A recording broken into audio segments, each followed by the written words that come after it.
then really think that we created you in vain, and that he should be never brought back unto us again?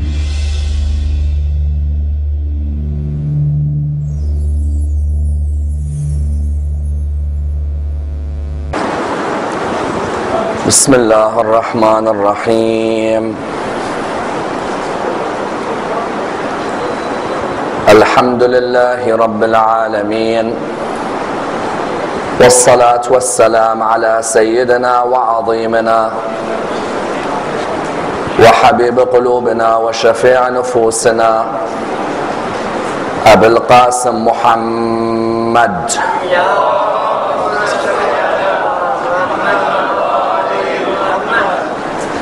وعلى أهل بيته الطيبين الطاهرين وأصحابه الغر الميامين. الحمد لله الذي جعلنا من المتمسكين بولاية سيدي ومولاي علي بن أبي طالب. اللهم صل على محمد.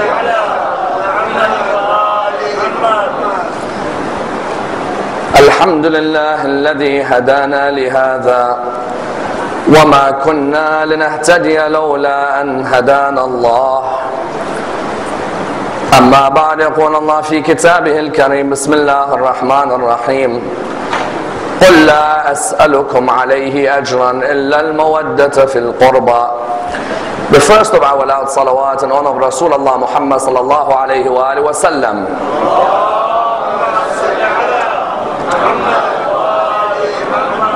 The second in honor of Amir al-Mu'mineen Ali ibn Abi Talib.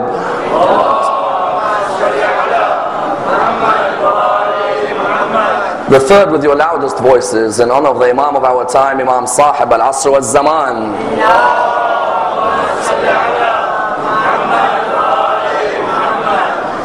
There is a request for the brothers at the back to please come as close to the front as possible to make room for the brothers coming in. Sallu ala Muhammad wa ali Muhammad.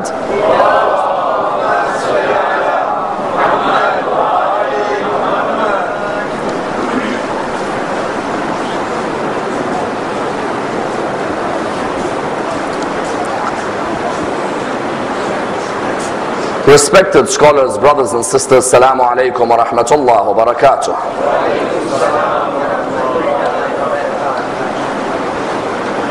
For the next 15 nights, we will be examining the biographies of the members of the household of the Prophet Muhammad sallallahu alayhi wa alihi wa sallam.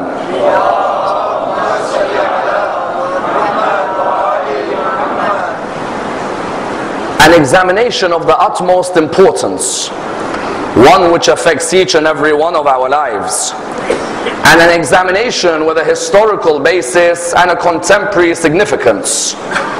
In Imami theological circles, the members of the household of the Holy Prophet are referred to as the 14 Infallibles, namely the Prophet himself, his daughter Fatima, his son-in-law Ali, then his grandsons Hassan and Hussein, and the 9 descendants from Hussein, namely Ali ibn al-Hussein, Muhammad ibn Ali, Ja'far ibn Muhammad, Musa ibn Ja'far, Ali ibn Musa, Muhammad ibn Ali, Ali ibn Muhammad, Al-Hasan ibn Ali, and the Messiah known as Al-Mahdi, Ajjalallah Farajahu al-Sharif.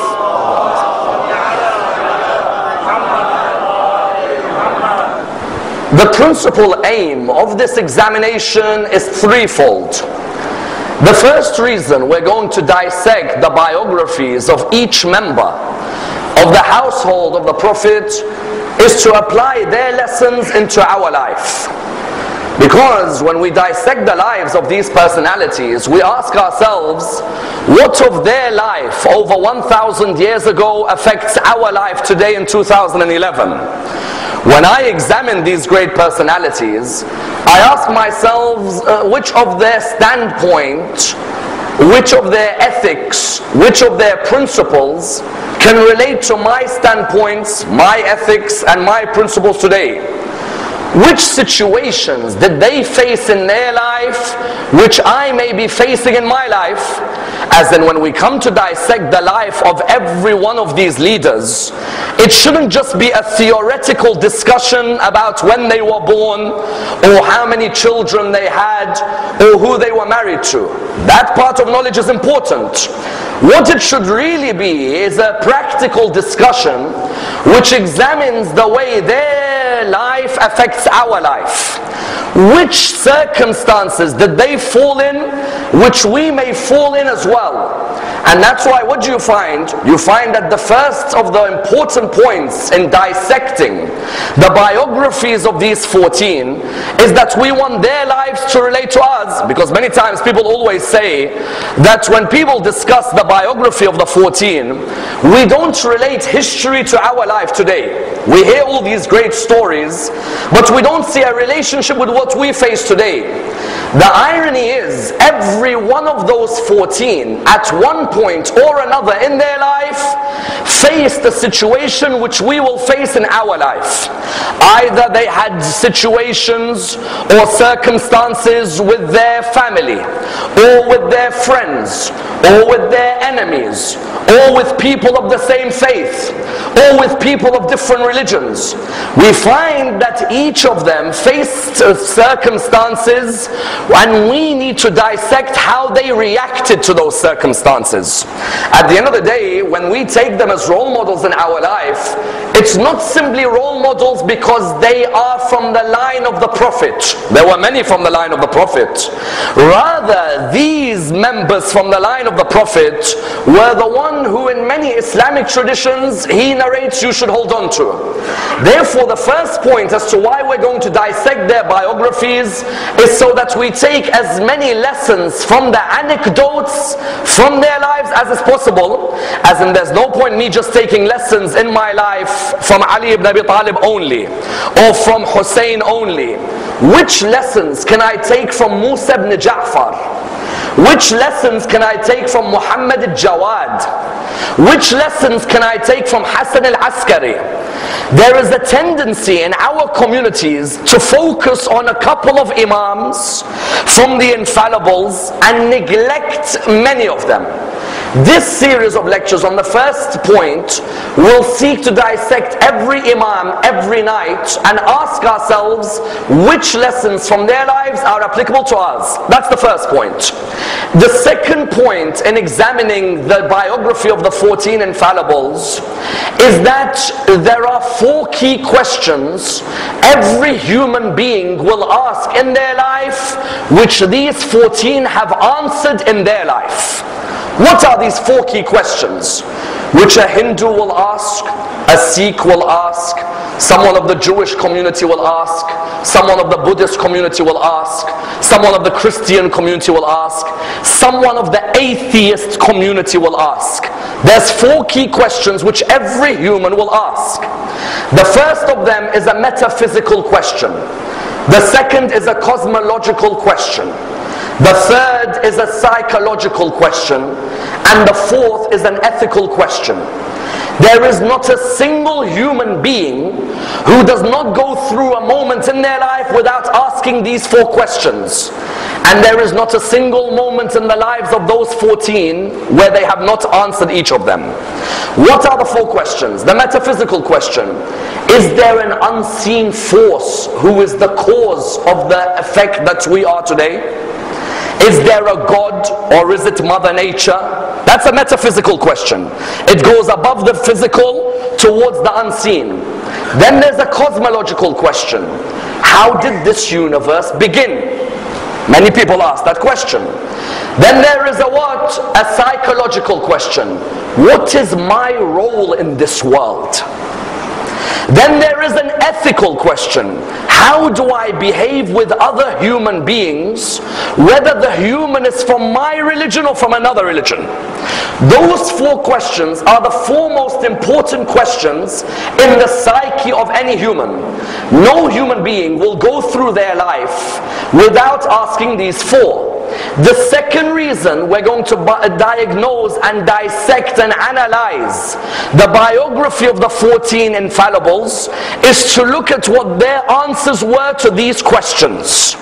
What did Ali say about the metaphysical? What did Ja'far al-Sadiq say about the ethical? What did Ali ibn Musa say about the psychological? What did Hassan ibn Ali say about the cosmological?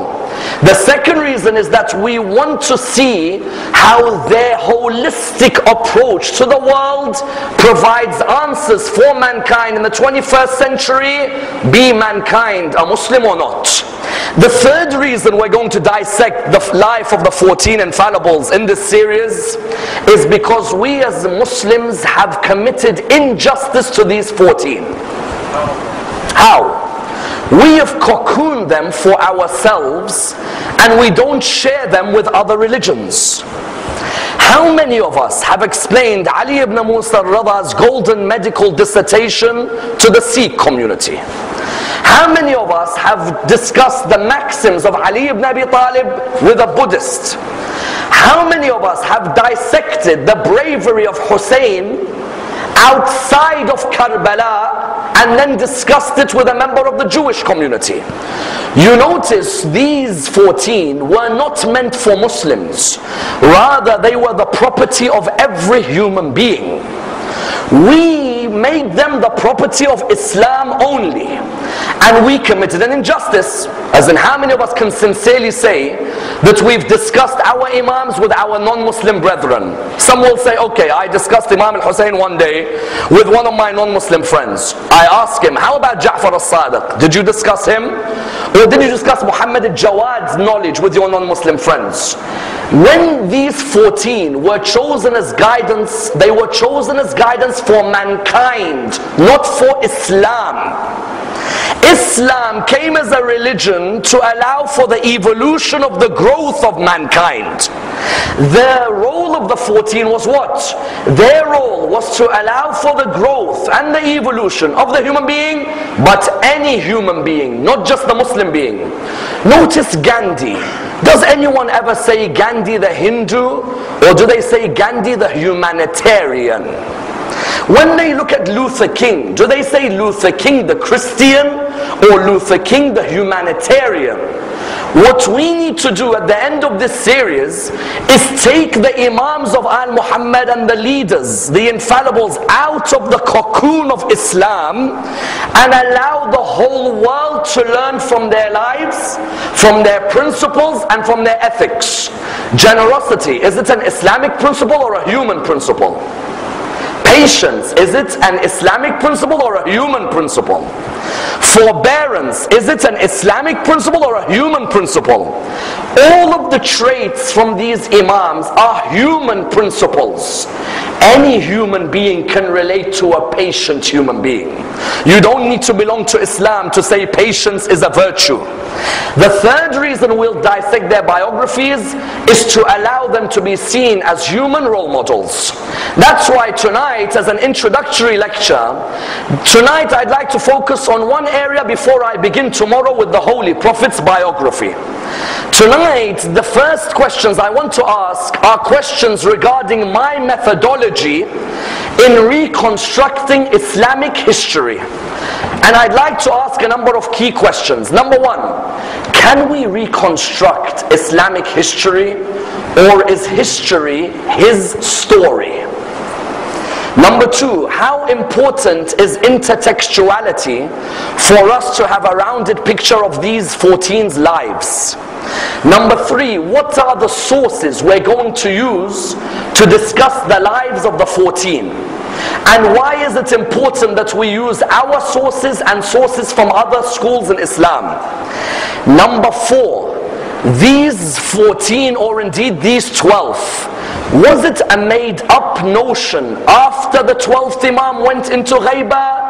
Or is there evidence before the 12th Imam of discussions concerning them? And number five, why is it important for the biblical religions like Judaism and Christianity to discuss the lives of the infallibles? Because of the chapter of Genesis in the Bible. Let's discuss this and dissect it with an introduction to the biographies. The first question that arises in the discussion of the biographies of the infallibles is, can we really reconstruct Islamic history reliably? What do I mean? There are certain people who oppose this reconstruction of Islamic history. Why? They say that we have two problems with reconstructing early history, as in when I'm going to be discussing the Prophet's life and discussing the life of the Imams, I'm going to be discussing the first 300 years of Islamic history, isn't it? From the time of the Prophet until the time of the 12th Imam, it's the first 300 years of Islamic history. There is a school known as the skeptic school, who say that Islamic history cannot be reconstructed reliably. And they say there are two reasons we cannot reconstruct our history. The first reason, which is a very interesting reason, is that they say all the books which I'm going to use as references for the dissection of the lives of the Infallibles were books which were written after the year 300. So they turn around and they say, how could you rely on books which are so late to discuss people who were so early? What do they mean? They say early Islamic history was oral, it wasn't written. In the time of the Prophet, they say everybody used to narrate the history after the Prophet died orally. I heard Rasulullah say, I saw Rasulullah do. It was all oral. They say it was late in Islam that you wrote down your history. So the first objection they have in reconstructing Islamic history is, your written material on early history is very late. How can you be so sure that your written material discusses something 300 years before? How can you be so sure that it's reliable? Their second objection is what? History is nothing but his story. Break the word history, what do you get? His story. Their second objection is, those sources you're going to use, how do you know the author isn't writing history in a way which looks after his theology or his political opinion? It's a very interesting point. When I'm an author of a book of history, am I going to write objectively, or am I going to write in a way where I look after my people? That's why they say, you Muslims trying to reconstruct your history, the second objection they had was, history is his story. He looks back, he looks at who he likes, so he makes him look great, he makes him say great words, he makes him sound like he was brave, and he looks at who he dislikes and he makes him sound bad and weak and negative and so on. These two objections, we cannot begin with the biography of the Infallibles unless we answer these two objections. Isn't that true? Because they are very valid objections. The first one, they say, your book, for example, like Tabari, is a book of history, isn't it? They say Tabari is a book written 400 years after Muhammad died.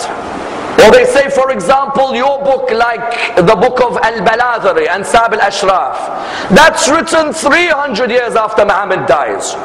Or they say Al-Kamil fi al-Tarikh Ibn al-Athir, that's written a few hundred years after Muhammad died. Or they say your books like Al-Kafi, 300 years after Muhammad died.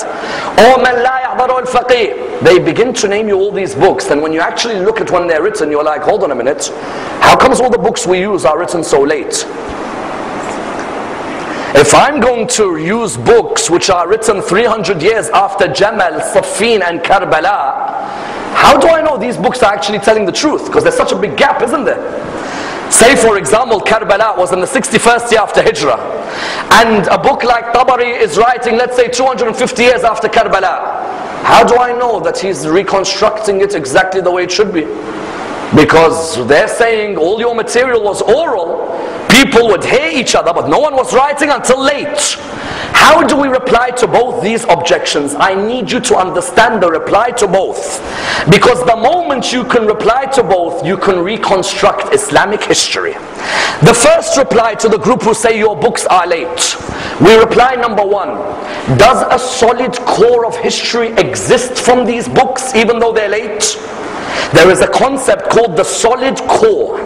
What does the solid core mean? Fred Donner and Montgomery Watt said, even though you may have many books which are late, a solid core exists which allows you to paint a picture of early history. Saqifa, is it narrated in all the books? Yes.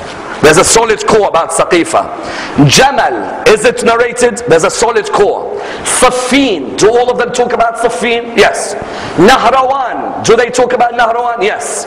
Karbala, do they say Karbala happened? Yes. I'm not going to talk about what motivated the author. I'm focusing that do I have a solid core to work with? Because when I want to dissect the Imam number 1 until Imam number 12, I need to make sure that the solid core that I have, whether it's my school or another school in Islam, the solid core exists. Jamal happened, Safin, Nahrawan, Karbala, Mukhtar, Abdullah ibn Zubair, Abbasids, Umayyads, Harun Rashid, Ma'mun. That solid core number 1 clearly exists. Then number 2, even if you write a book later, what's there to stop you finding a chain which goes back all the way to Rasulullah? Isn't there? If I write a book 300 years after Rasulullah, I meet someone who is older than me. I said to him, excuse me, did you ever hear anything about Rasulullah? He says, yes, I heard him say, and he heard from him, and he heard from him, and he heard from Rasulullah, isn't it? What is that called? It's an isnad, it's a chain. When they came and said your books are late, we replied by saying, hold on, but our authors show us the chain, and the chain goes all the way back to early works. Abdul Razak San'ani has a book called Al-Musannaf. It's one of the earliest books of fiqh. As-San'ani, what does he do? When he takes a hadith on fiqh, he gives you the chain. Do you know why? Because he knew there'd be a day in 2011 when someone says, your book of fiqh is late. How do you know Muhammad actually gave that theory of fiqh? San'ani, what did he do? He said, okay, let me tell you how I got this hadith. I got it from Ibn Juraj, who got it from Ata, who got it from Umar ibn al-Khattab, who got it from Rasulullah. What has he given? He's given me a chain. Or in another hadith he says, this is from Ibn Ishaq, who got it from Az-Zuhri, who got it from Ibn Zubair, who got it from Zubair, from Rasulullah. Just because a book is written late does not mean you don't have a chain that goes back all that way. That's number 2. Number 3, even if my early history was oral, just because there is a lot of oral transmission, does that mean there was no one writing at home? When you tell me early Islamic history was mainly oral, I reply by saying, okay, most people were narrating orally. Does that mean no one was writing anything at home? On the contrary, even you find there is an article by Eaton Kohlberg, the famous academic, who says that our 5th Imam was referring to a book called Kitab Ali. Imam al-Baqir, when he was discussing a hadith, was referring to a book called Kitab Ali. That means Ali ibn Abi Talib, even though most of his words were transmitted orally, was also writing a work at home. There was already a work which was being produced. And that's why even Abdullah ibn Zubair, who was alive, how many years after Rasulullah did he live for? He lived for 55, 60 years after Rasulullah. Abdullah ibn Zubair, when you read many of his works, he will always say, which transcript or which sahifa did you get that particular narration? Even further than this, which we can go a step, when they tell me all your books of history are late, I reply to them, what is early to you? This is a vital line. What is early? When you tell me my books are late, give me a date that is early, I'll give you a source. They themselves, the term early is vague for them.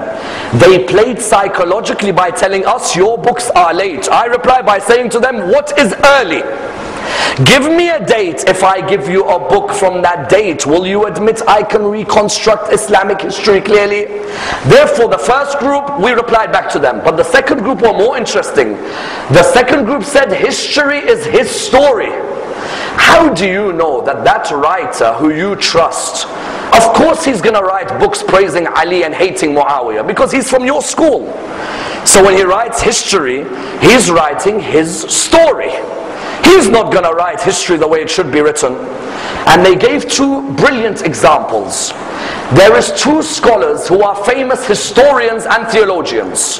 One is called Abu Bakr al-Baqillani, and the other is called Ahmad ibn Yahya al-Baladhari. They say that you attack Muawiyah because you say that the books of history say Muawiyah is not a good person.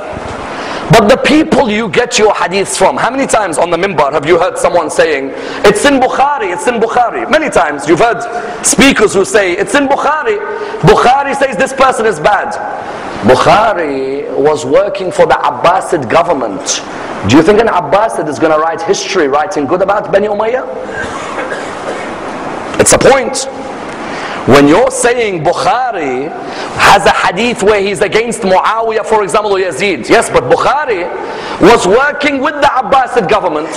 Naturally, his political affiliation may affect the way he writes history. Al-Baqillani was an Ash'arite in his theology. Therefore, when he writes history, isn't he going to write history with an Ash'arite vision? Ahmad ibn Yahya al-Baladhari was the chief judge of Al-Mutawakkil. If he's the chief judge of Al-Mutawakkil and he's an Abbasid, of course he's going to hate Bani Umayyah, because Bani Umayyah, Banu Abbas took over from them. The second school of skeptics, what did they say? They say, you Muslims can't reconstruct your history because your authors write history with the lens of their theology or their politics. They don't write it objectively. How do we reply back to them? We reply back by saying, Al-Baqillani, for example, or Al-Baladhari is an Abbasid. If Al-Baladhari is writing history with the lens of the school that he follows, that means he can't praise any Bani Umayyah, because if he's a Bani Abbasid employee, he's not going to praise anyone from Bani Umayyah. Whereas Al-Baladhari has many narrations where he praises people who are Khulafa of Bani Umayyah. If Al-Baladhari was biased in his history and he wasn't objective, he shouldn't praise Bani Umayyah. He should say, I work for Banu Abbas hate Bani Umayyah, I hate all of Bani Umayyah. No. Read the work of someone like Al-Baladhari and you will find very clearly that he praises, for example, Umar ibn Abdul Aziz. You know, Umar ibn Abdul Aziz is the one who stopped the la'na on Imam Ali in the Friday prayer. And Umar ibn Abdul Aziz is the one who gave Fadak back to the sons of Bibi Fatima. Yes? Umar ibn Abdul Aziz is an Umayyad Khalifa. If Muslim historians are writing their story, then Al-Baladhari shouldn't praise Umar ibn Abdul Aziz, because Umar ibn Abdul Aziz is Bani Umayyah, Baladhari is with Bani Abbas. No. We have many great historians in Islamic history who are objective.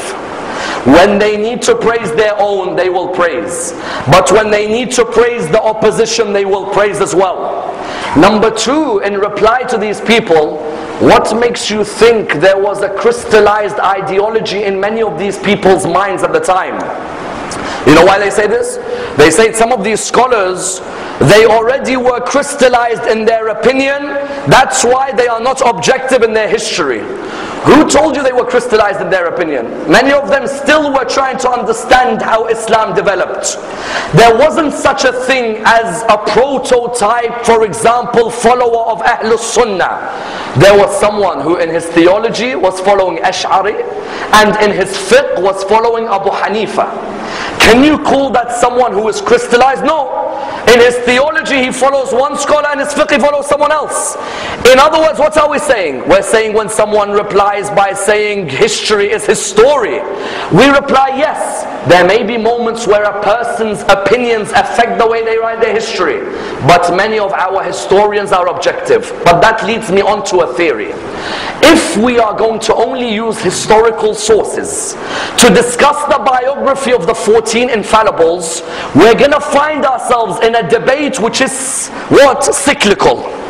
They'll keep coming back to us and they'll keep saying, but it's a book of history and you can't rely on history and history is only writing his story. So do you know what theory we're going to use in the next 15 nights? We're going to use the theory of intertextuality. Why should I discuss the biography of the Imams only from history? Why don't I use different genres of Islamic literature? Kristeva was the person who began the theory of intertextuality. Do you know what she said? She said, when you want to discuss a particular figure in history or a particular nation, don't discuss them from one genre of literature.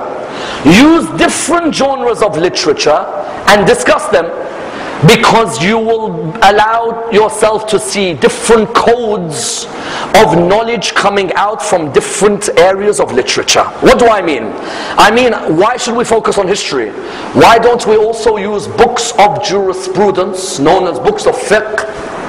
And why don't we use books of theology, known as books of kalam? And why don't we use books of bell letters, known as books of adab? When I want to dissect Ja'far as-Sadiq, I don't need to just look at history. If I look at history books for Ja'far as-Sadiq, someone will come to me and say, but that historian is good with Ja'far as-Sadiq. So I say, okay, I won't just use books of history. I'm going to look at Ja'far as-Sadiq and all of the books of history, and the books of fiqh on Ja'far as-Sadiq, and the books of theology on Ja'far as-Sadiq, and the books of adab, Arabic literature on Ja'far as-Sadiq. Tell me, won't that give me a more whole picture of Ja'far as-Sadiq? Too many people, when they dissect the Imams, what do? They use only books of history. And then someone comes and says, well, how's this book reliable? Okay, what we're going to use is different genres of literature. Someone's going to turn around and say, why different genres of literature? History will give me a narrative.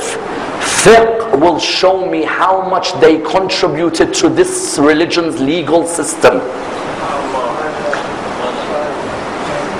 If I take a book of early jurisprudence, I will show how Muhammad al-Baqir is in a different league to anyone around him.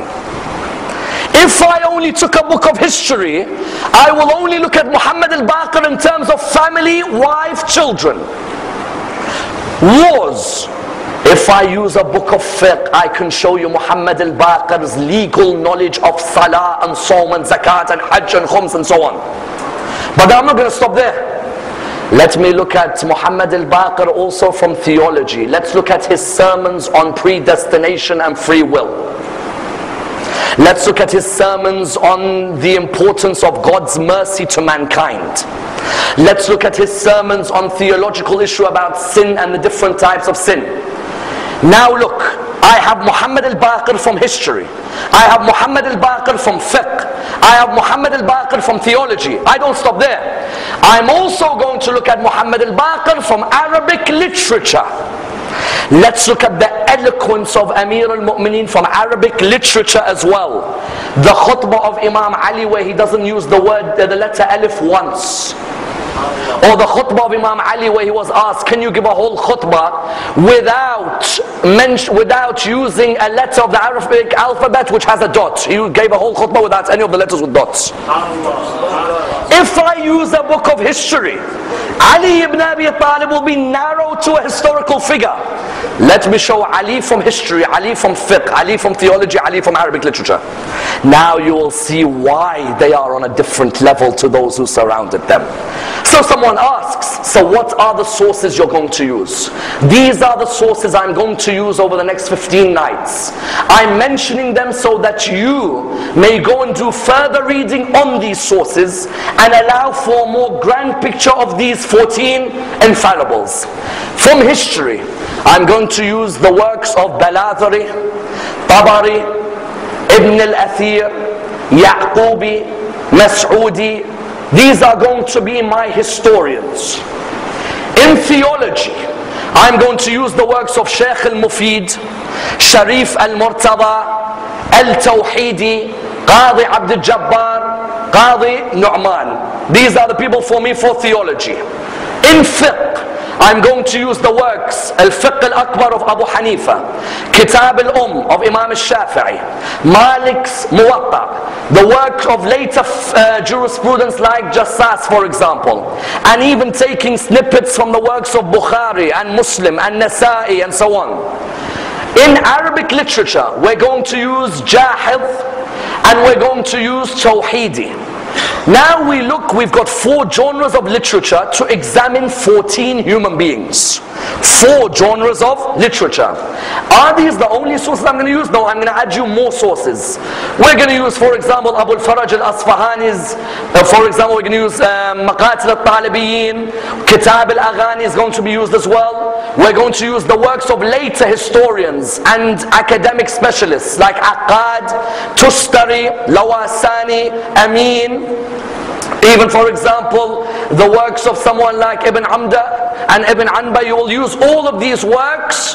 And what are we going to do? Not just focus on historical works. Use the theory of intertextuality. Let's see how these texts, when they mix with each other, provide you with the holistic figure that is a member of the household of the Prophet. But then a question arises from the beginning. The question is an interesting one. Name me a hadith. You want to discuss these 14 or you want to discuss these 12. Someone comes and says, name me or give me the reference of one narration which mentions the Prophet talking about these 12, but before your Mahdi went to occultation. Why? Because there's a theory which is being spread now that the idea of the infallibles is an idea which was concocted after the Mahdi. Now they have a point in which area? They have a point that it's not easy to find a narration where the Prophet says, these are the 12 Imams after me by name. Someone will say, Sayed Ammar, it's in Al-Kafi. Yes, but Al-Kafi is written after the Ghaibah. Someone says it's in Man La Yahdaruhu Al-Faqih. It's after the Ghaibah. Someone says, for example, Wasa'il Al-Shia, after the Ghaibah. Bihar Al-Anwar, after the Ghaibah. Yanabi' Al-Mawadda, after the Ghaibah. The theory is therefore that they say that your idea of 12 Imams after the Prophet, you want to discuss them, you don't even have an early narration about the Prophet mentioning them. All your narrations about them somehow come to us after they've all died. Why shouldn't we suspect that someone came later and formed a theory where he picked out 12 and he said that the Prophet said follow these 12? And I tell you, you can go to many scholars, and if you want to do it, play devil's advocate. Go to many scholars and say, Maulana, can you show me a hadith where the Prophet says, these are the 12 after me, and these are their names? But show me a hadith in a book which wasn't written after the Ghaibah, in a book which was written during their lives.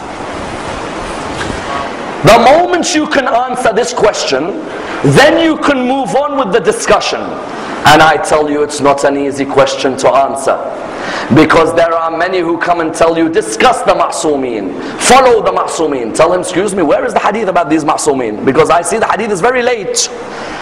He'll say, yes, there is a chain which goes back, which we can give as an argument, no doubt. But give a more simple argument to this area. What is the more simple argument? We do have references which we can build to highlight why we need to discuss these 14 or these 12. First, in the book of Al-Bukhari. Al-Bukhari lived in what time? From 196 Hijrah until the middle of the 3rd century. Al-Bukhari is the famous Sahih. In that Sahih Al-Bukhari, he mentions very clear that Rasulullah says, after me there will be 12 caliphs, all of them are from Quraysh. Already there you have the number 12, isn't it? That's the first point. Bukhari wrote Sahih Al-Bukhari after Imam Zamana or before? Before. Bukhari wrote his book from, you're looking at, let's say, the time of the beginning of the 3rd century, before Imam Zaman. Then number 2, you have Imam, 6th Imam, had 400 usul. His disciples would write his hadiths. From these 400 usul, only 16 remain. There's an article on these usul by Eaton Kohlberg, professor of Islamic studies at Tel Aviv University. Which university? Tel Aviv. Eaton Kohlberg has an article where he talks about the usul of Ja'far as-Sadiq, which of them remain?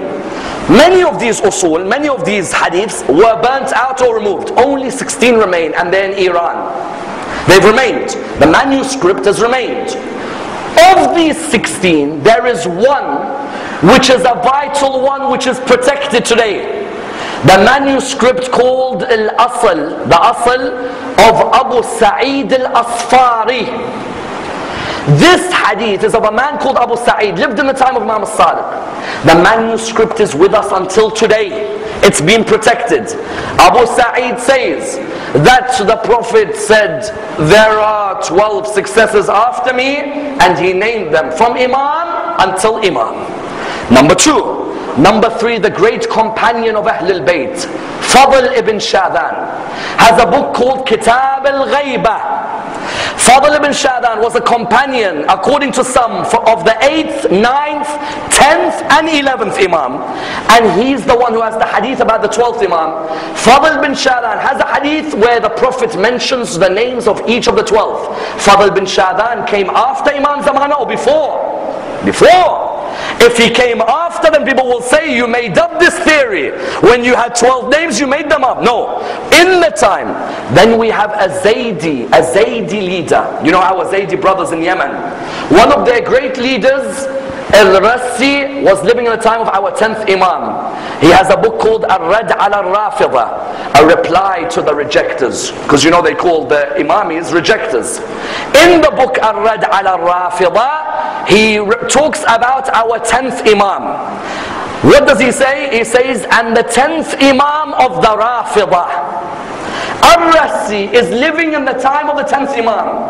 He doesn't say Ali al-Hadi. He says no, the 10th Imam of the Rafida, proving that the idea of Imams was not an idea made after Imam Zaman. Was an idea which was already in the time. It's not an easy concept to understand. It may even be an easy concept which you need to go over again after this. But understand that these documents are vital to show in the time of the Imams there was already a discussion about the 12th. And that's why, as a conclusion, is it only us as Muslims who need to dissect, like we're going to from tomorrow, begin the biography of the Prophet, then Imam Ali, then Imam every night? Is it only us? No. Genesis in the Bible has a fundamental verse which highlights that God has always promised the human being that his message would continue in a certain line. Genesis chapter 17, verse 18 to 20. When Sarah cannot give birth to Abraham, she does what? She says, marry my maidservant Hajar. Hajar gives birth to who? Ismail. In the Bible in Genesis, it discusses the story. When she gives birth to Ismail, in the Bible, in Genesis, it says that she gave birth to the baby and a spring of water gushed. After that it says, God says to Abraham, I will bless the generations of Ismail and make them blessed and make them fruitful and make them a large nation and allow them to have 12 princes from his line. In other words, when we're going to dissect this series on the biography of the Ma'sumin, or the biography of the Infallibles, understand the dissection is not just an Islamic or an Imami dissection. It's a dissection which is the responsibility of every one of you to spread to your non-Muslim brethren that God did promise that there will be 12 princes with a large nation from the line of Nabi Ismail. Inshallah, tomorrow we will begin with the biography of the Holy Prophet. Let's pray to Allah subhanahu wa ta'ala to raise us with Muhammad and Al Muhammad and allow us to be amongst the companions of Imam Sahib al-Asr wal-Zaman. Raise us with the Imam of our time and allow us to receive his intercession in this world and the hereafter. We pray to Allah subhanahu wa ta'ala with the Surah Al-Fatiha, but before it the loudest of your salawat.